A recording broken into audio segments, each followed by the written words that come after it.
அனைவருக்கும் வணக்கம். இது மீட் டிஎன்பிசி. இப்போ நம்ம சில டிப்ஸு பார்ப்போம். எப்படின்னு பார்த்தீங்கன்னா, சில பேர் என்ன பண்ணுறீங்க, மெட்டீரியல் கொடுங்க அப்படின்னு. மெட்டீரியல்னு என்ன எதுவுமே கிடையாது. 8ஆம் 6லேருந்து 10ஆம் ஃபுல்லாக புக்கை படிங்க திருப்பி திருப்பி சொல்கிறோம். குரூப் 4 பொறுத்த வரைக்கும் வேறு வெளிலேருந்து வர கொஸ்டின் வந்து கரண்ட் ஈவெண்ட்ஸ் மட்டும்தான் வெளிலேருந்து கொஸ்டின்ஸ் வரும். கரண்ட் ஈவெண்ட்ஸ் மட்டும்தான், நல்லா தெரிஞ்சுக்கிங்க. உங்கள்கிட்ட சிலபஸ் இருக்குது, அதை போட்டு உழட்டிக்க கூடாது. அமைதியாக இருங்க, கண்டிப்பாக பாஸ் பண்ணுவீங்க. 3000 போஸ்ட் 4000 போஸ்ட்னா நம்மளுக்கு ஒரு போஸ்ட்டு, அதான் நல்லா ஞாபகம் வச்சுங்க. 10,000 போஸ்ட் 12,000 போஸ்ட் அறிவிச்சாலும் அதான். அதனால் வந்து நம்மளுக்கு ஒரு போஸ்ட், அதான் ஆப்ரேஷன் ரேங்க் ஹோல்டர் அப்படின்னு ஒரு இது வச்சுருக்கோம். ஆப்ரேஷன் ரேங்க் ஹோல்டர்னால் இது வந்து உங்களை வந்து ரேங்க் ஹோல்டராக உருவாக்கணுங்கிறதா நம்மளோட நோக்கம். நீங்கள் நம்ம யூடியூப் சேனலே பார்த்தா கூட போதும், நம்மளோட இது பண்ணீங்க. 8ஆம் வகுப்பு பொதுத்தமிழ் வந்து ஒரு வரி கேள்வி வந்து ஏற்கனவே நம்ம வீடியோவை போட்டிருக்கோம். அந்த வீடியோவில் உள்ள இது வந்து நம்ம எடுத்து போகிறோம். இதை நம்ம ஏன் வந்து உன்னோட கொடுத்துட்டு ஏன் பக்க வேணெல்லாம் கொடுக்கல அப்படின்னு பார்த்தீங்கன்னாக்கா, இது 8ஆம் வகுப்புல இந்த பக்கத்தில் இருக்குது தேடக்குள்ள நீங்கள் புது விஷயங்களை தெரிஞ்சுக்கணும் அப்படிங்கிறத ஒன்லைனரில் கொடுக்குறது. இப்போ ஆப்ஜெக்டிவ் டைப்பில் கூட நீங்கள் தேட மாட்டீங்க, அது இது பண்ணுவீங்க.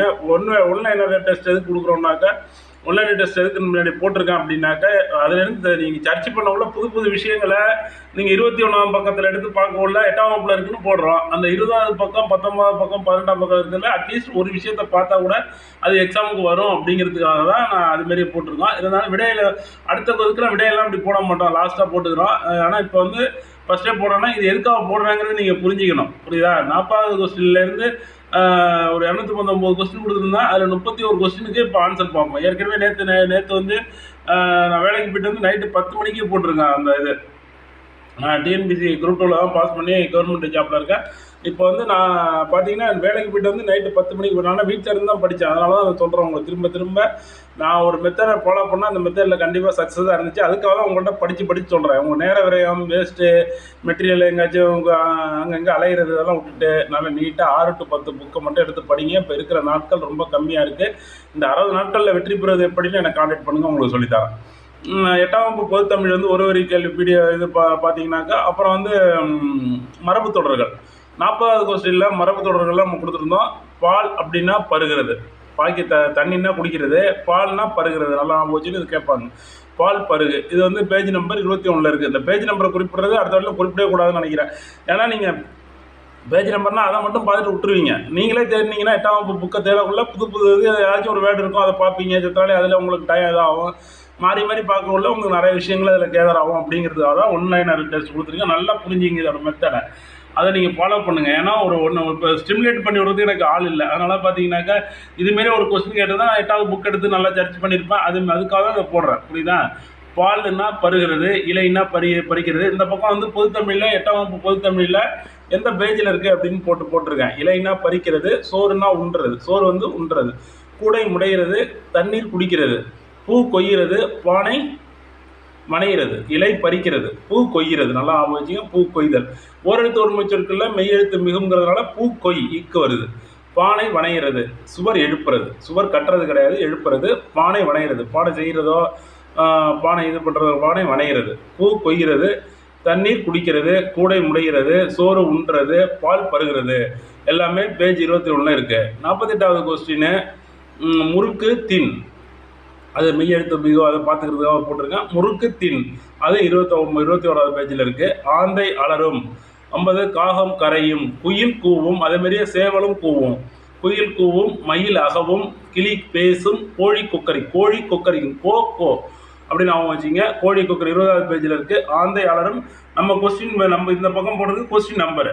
நம்ம வந்து ஒன்லைனர் கொஸ்டின்ஸ் கொடுத்துருந்தோம்னா 8ஆம் வகுப்பு அந்த நம்பர் கொடுத்துருக்கோம். ஆந்தை அலரும், காகம் கரையும், குயில் கூவும், மயில் அகவும், கிளி பேசும், கோழி கொக்கரிக்கும், நாம வச்சு கோழி கொக்கரிக்கும், சேவல் கூவும். எல்லாம் 20வது பேஜில் இருக்குது. சேவல் கூவும், சேவலும் குயிலும் கூவும், மயில் அகவும், கிளி பேசும், கோழி கொக்கரிக்கும், மேலே வந்து முறுக்குத்தின், சுவர் எழுப்பு, பானை வனை, பூ கொய், தண்ணீர் குடி, கூடை முடை, சோறு உண், இலை பறி, பால் பருகு, இலை பறி, சோறு உண், கூடை முடை, தண்ணீர் குடி, பூ கொய், பானை வனை, சுவர் எழுப்பு. 47வது கொஸ்டின் சுவர் எழுப்பு.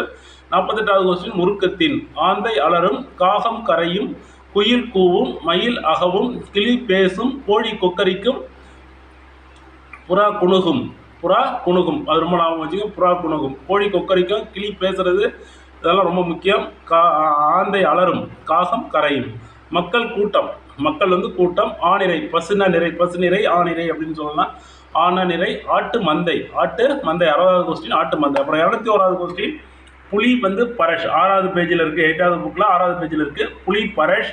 சிங்கம் குருணை, சிங்கம் குருளை, சிங்கம் குருளை. யானை கன்று, பசு கன்று, ஆடு குட்டி, ஆடு குட்டி, பசு கன்று, யானை கன்று, சிங்கம் குருளை, புலி பரஷ்.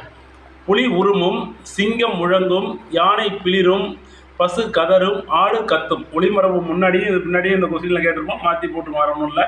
புலி பரஷ், சிங்கம் குருளை, யானை கன்று, பசு கன்று, ஆடு குட்டி. ஆட்டுக்குட்டின்னு வரணும். ஆடு வந்து அதோட இது இளமை கால பெயர் குட்டி. ஆட்டுக்குட்டி அப்படின்னு வரணும். ஆடு குட்டின்னு எழுதியிருக்க, ஆட்டுக்குட்டின்னு எழுதி பண்ணிக்கிங்க. யானை கன்று, பசுங்கன்று, பசு ப்ளஸ் கன்று சேர்ந்தா என்னது பசுங்கன்று அப்படின்னு ஒரு இங்கு வரும். சிங்கம் முழரும், யானை பீரும், பசு கதரும், ஆடு கத்தும், ஆடு கத்தும். இது இளமை கால பெயர்கள், மரபு பெயர்கள். 210 கொஸ்டின். இப்போ வந்து இதில் வந்து 31 கொஸ்டினுக்கு நம்ம ஆன்சர் அதில் அந்த முன்னோட்டில் பார்த்துருக்கோம். என்ன பேஜில் இருக்குது, 8ஆம் வகுப்பில் எந்த பேஜில் இருக்குது அப்படின்னு சொல்லியிருக்கோம்.